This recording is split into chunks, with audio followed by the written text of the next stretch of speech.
지역 이슈를 속 시원히 풀어보는 헬로 이슈 토크입니다. 민선 8기 유정복 시장이 단행한 첫 조직 개편안이 인천시 의회를 통과했습니다. 제물포 르네상스, 뉴 홍콩시티 조성 등 핵심 공약 추진을 전담하기 위해 시장 직속으로 3개의 기획단을 두었는데요.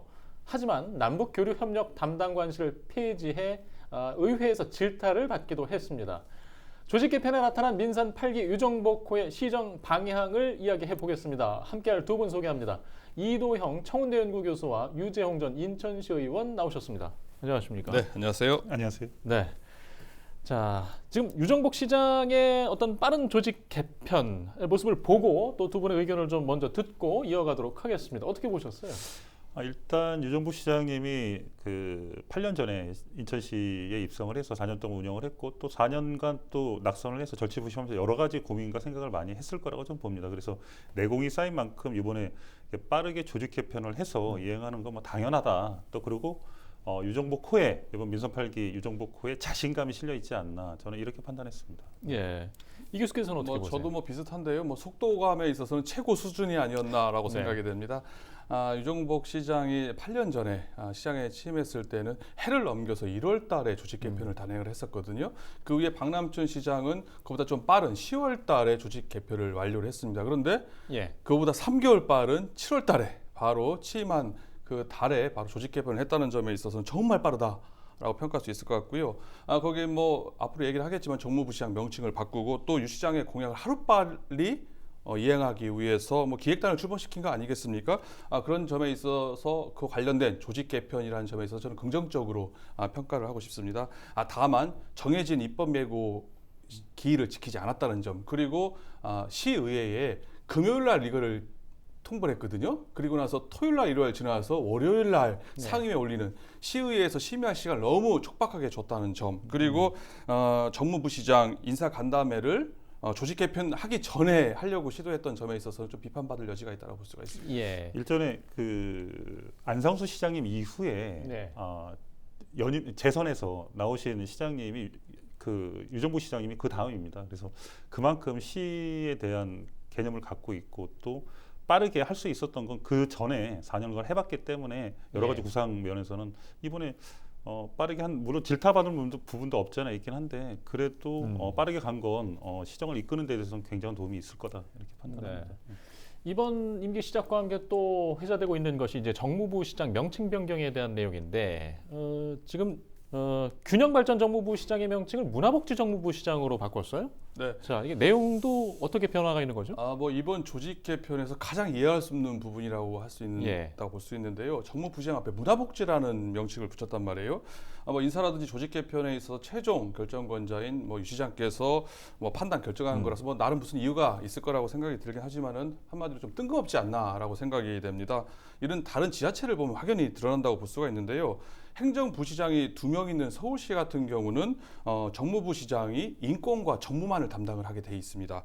그리고 또 마찬가지로 행정부지사가 2명 있는 경기도 같은 경우에도 정무부시장을 부지사로 바꿔가지고 이제 정무와 경제 관련된 소관 업무를 담당을 하고 있거든요.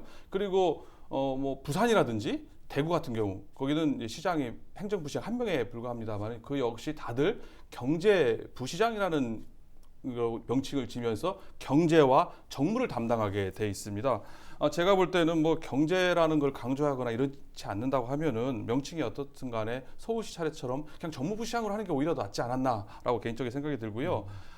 일례로 대전이라든지 광주 같은 경우는 이제 정무 업무만 담당하는 부시장으로 돼 있습니다. 명칭은 과학부시장 이렇게 돼 있긴 합니다만은 이번 조직 개편에 있어서 가장 아쉬운 부분이 아닐까라고 생각을 합니다. 예. 근데 유재홍 전 의원께서는 어떻게 생각하세요? 저도 교수님하고 비슷한 생각인데요. 문화복지 정무부시장이라는 그 이름을 만든 거에 대해서는 저도 상당히 좀 불만이 있습니다. 이게 큰 틀에서 경제 정무부시장 내지는 균형발전 정무부시장 이렇게 좀 큰 틀에서 좀 만들어 가야 되는데 너무 세분화시킨 거 아닌가. 근데 또 이런 사유를 좀 안에 들여다 보면 행정부시장이라는 업무가 상당히 그 광범위하고 비대한 건 맞습니다. 그래서 이제 정무부시장한테 저희는 서울이나 경기도처럼 행정부시장이 이제 2명이 아니라 이제 1명이잖아요. 그러다 보니까 이제 업무가 이제 과다해서 일부러 넘겨주는데 그 전에 박남춘 그 전 시장님 때 보면은 균형발전 정무부시장님이 그 도시개발이라든가 도시계획 쪽을 맡고 있어서 상당히 공직사회에서 좀 논란이 있었습니다. 근데 이런 것들을 이번에 다시 원위치시켰죠. 그러면서 문화복지 정무부시장은 이제 취약계층이라든가 여성, 청소년, 소통 뭐 이런 쪽의 업무를 그러니까 행정의 비중이 높지 않은 업무를 주로 이제 넘겨줘서 만들어주긴 했는데 제가 봐서는 정무부시장의 일을 더한 것 같기도 하고 또 기존에 있던 권한을 좀 잘라낸 것 같기도 하고 다소 좀 명칭 때문에 아이러니하고 이 뉴스에 나오는 만큼 좀 그 논란의 여지는 좀 있다 이렇게 저도 판단합니다. 예. 일단 문화복지 정무부 시장의 이행숙 전 서구시설관리공단 이사장, 이 서구에서 이제 당협위원장도 하셨던 분인데 기사들 보면은 이제 여성이라는 부분을 좀 많이 강조하다 보니까 그 어떤 역량이라든가 적합성에 대해서 조금 더 들여다볼 필요가 있는 것 같아요. 어떻게 두 분들은 좀 평가하실 수 있겠습니까? 제가 봐서는 이제 최초의 여성 정무부시장 예. 뭐 이런 타이틀을 거머쥐고서 이번에 이제 서구 쪽에서 인사를 했는데 제가 봐서는 이제 서구의 매립지 문제라든가 내지는 청라 문제 뭐 여러 가지 문제들을 해결하고 또 지금 서구갑 당협위원장 강범석 당협위원장이 이제 서구청장이 되셨잖아요. 그러면서 그 비어 있고 또 2년 뒤에 있을 총선 뭐 여러 가지를 고려해서 정무적으로 좀 판단하지 않았을까. 그리고 또 일각에서는 뭐 의원의 경험이 없다, 뭐 정치 경험이 부족하지 않냐라고 하는데 의원의 경험은 없습니다. 다만 정치 경험은 많이 가지고 있고 아까 전에 말씀하신 것처럼 국회의원 선거에도 출마를 했었고 또 지난번 그 대선에서 나름대로 서울에 올라가서 역할도 하셨기 때문에 정치적인 감각은 분명히 갖고 있다. 그래서 정무부 시장에는 뭐 손색이 없다 이렇게 판단합니다. 뭐 다른 시각도 듣고 계십니까? 네, 뭐 저도 사실 전혀 예상치 못했던 인사라고 볼 예. 수가 있는데요. 뭐 전혀 거론됐던 인물이 아니었지 않습니까? 그런데 이제 이행숙 부시장이 이제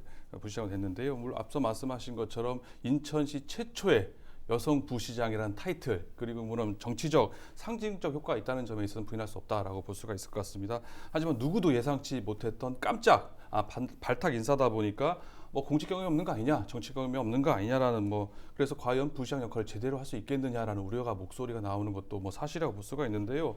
뭐 서구시설관리공단 이사장 그리고 당협위원장 한 게 뭐 전부 다 보니까 이런 논란이 나온다고 볼 수가 있습니다. 하지만 앞서 저기 의원님 말씀하신 것처럼 이제 과거 정무부시장으로 임명된 사례를 비춰볼 경우에는 뭐 경력 자질면에 있어서는 그렇게 부족함이 없다라고 저도 보고 있습니다. 예전에도 뭐 공직이나 선출직 경험이 없어도 부시장 된 사례가 뭐 더러 있거든요. 뭐 가까이는 뭐 서구에 있는 신동근 의원 같은 경우도 전혀 계속 낙선만 하고 공직 경험이라든지 다른 경험이 없음에도 불구하고 부시장 역할을 했다는 점에 있어서 큰 문제는 없다라고 볼 수 있을 것 같고요. 앞으로 이행숙 부시장이 얼마만큼 자기 역할을 제대로 하느냐가 더 중요하지 않나라고 생각합니다. 예. 자, 또 조직 내용 좀 살펴보겠습니다. 이번에 이제 핵심 공약 추진 그 3개 부서를 시장 직속으로 신설했는데 시정혁신 담당관, 재물포 르네상스 기획단, 글로벌 도시 기획단이 있습니다. 자, 적절했다고 보시나요?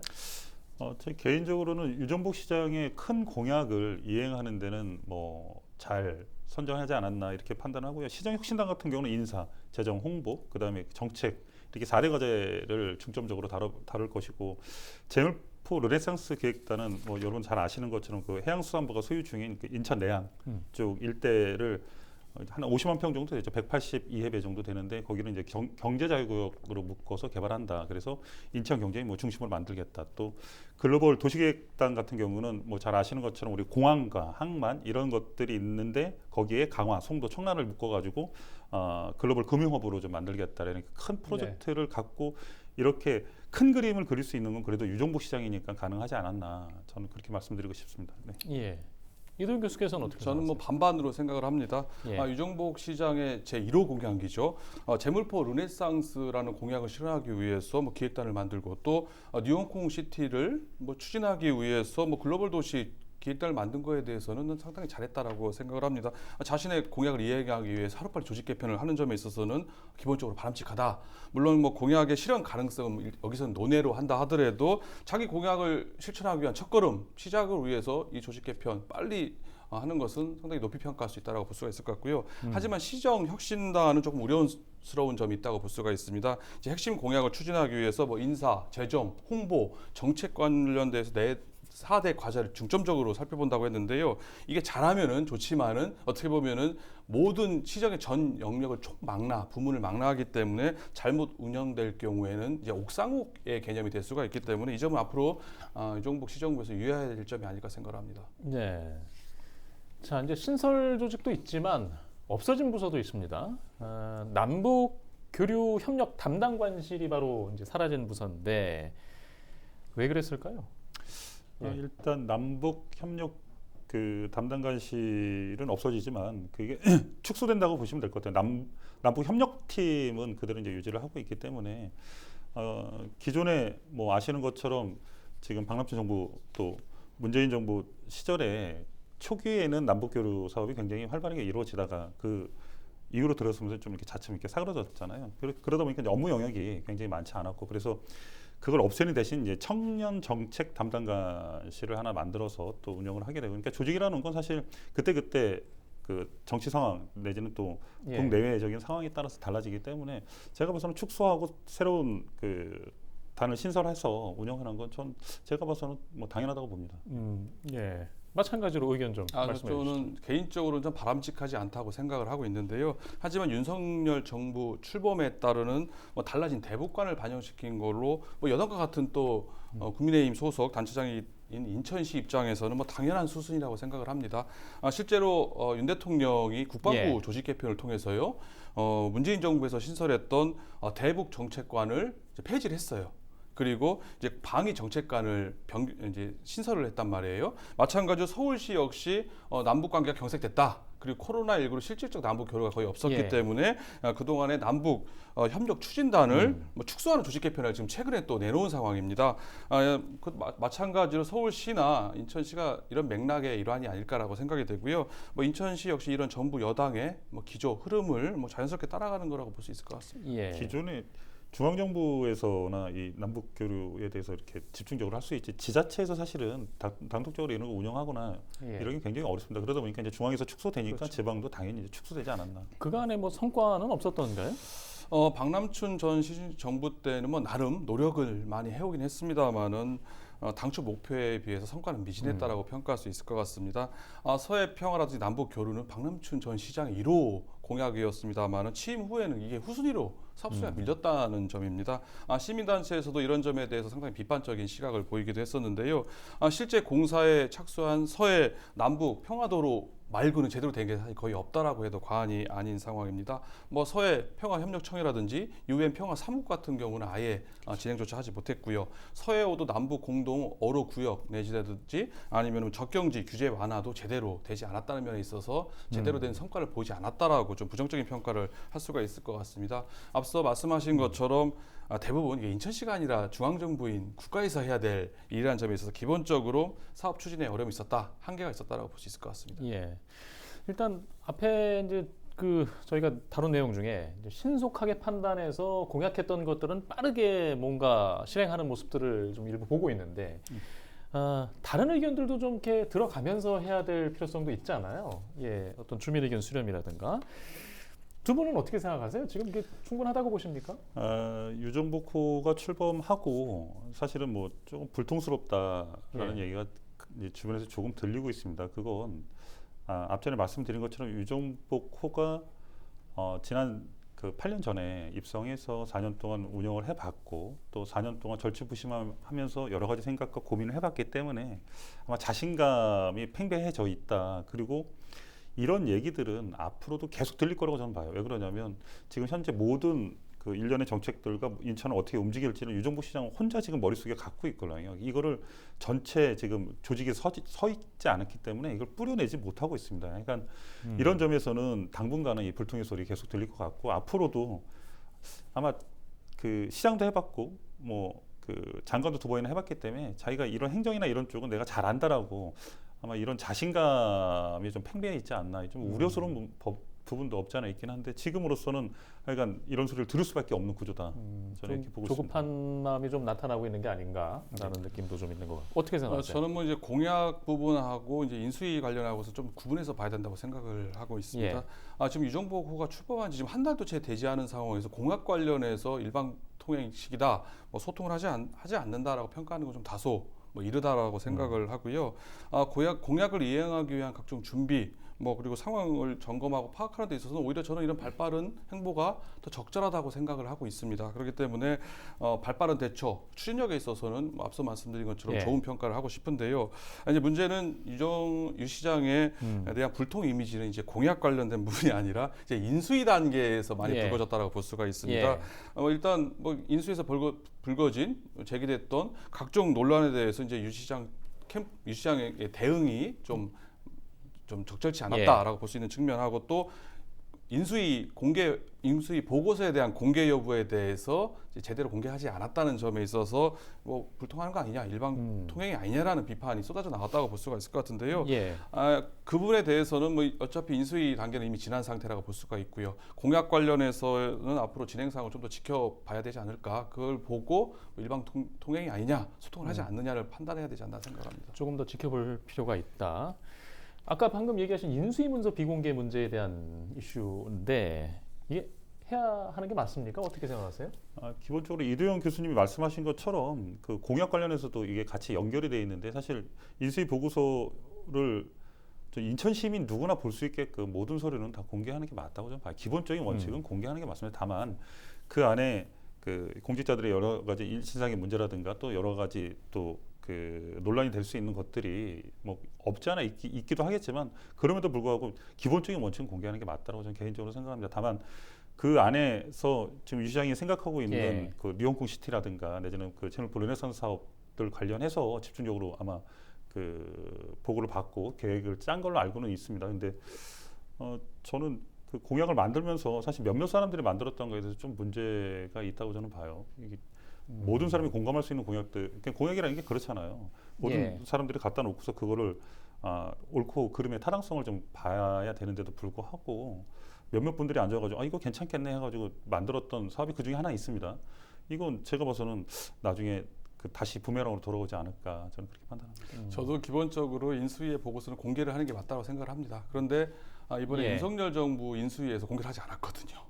그런 상태에서 인수위가 해산되지 않았었습니까? 그래서 많이 논란이 됐었는데 그런 걸 좀 자연스럽게 따라가지 않았나 생각도 듭니다. 알겠습니다.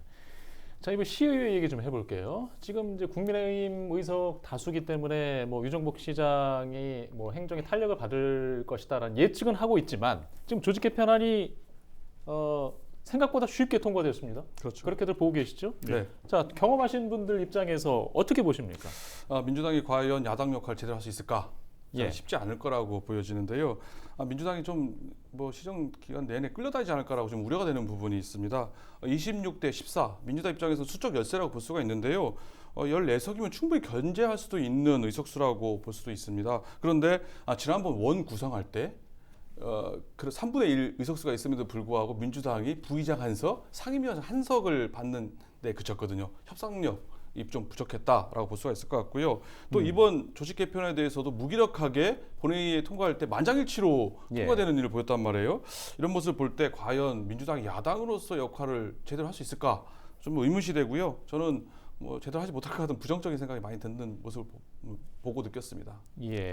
처음에 출발이 되게 중요한데 제가 봐서도 만장일치한 부분과 또 이번에 그 상임위원장 한석 갖고 오고 이런 것들을 보면 협상 능력 면에서는 확실히 부족했다. 그리고 야당이면 야당의 역할, 야당의 목소리를 낼 줄 알아야 되는데도 불구하고 의회에서 그런 점을 까먹고 있는 거 아닌가. 그래서 다시 한번 이런 방송을 통해서 우리 야당 의원님들 좀 이렇게 다시 각성해야 되지 않을까 이렇게 생각합니다. 저희가 한 30초 정도 남았는데요. 마지막 질문 먼저 유정 전 의원께 드릴게요. 이제 산하 공공기관에 대해서 지금 일단 2차 조직 개편안에 포함되어 있는 것 같아요. 일단 어떤 우려들이 좀 남아 있을까요? 일단 도시공사라든가 자유구역청, 그다음에 상수도사업본부, 농업기술센터 여러 가지 이제 그 산하기관이 있는데 기존에 이제 운영했던 그 방만한 경영 상태라든가 내지는 부적절한 인사 또 그리고 비현실적인 사업들 이런 것들을 인수위에서 아마 지켜봤을 것 같고요. 또 의회에서도 이런 것들에 대한 질타가 계속 이루어질 것 같습니다. 이런 것들을 가지고 개선할 번 개선하고 또 집주인이 바뀌었잖아요. 집주인이 바뀌었으면 인테리어도 새로 해야 되는데 사람들이 나가줘야죠.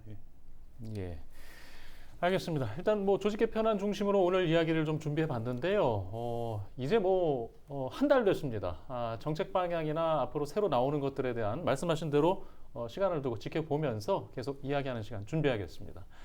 자, 시청해 주신 여러분 고맙습니다.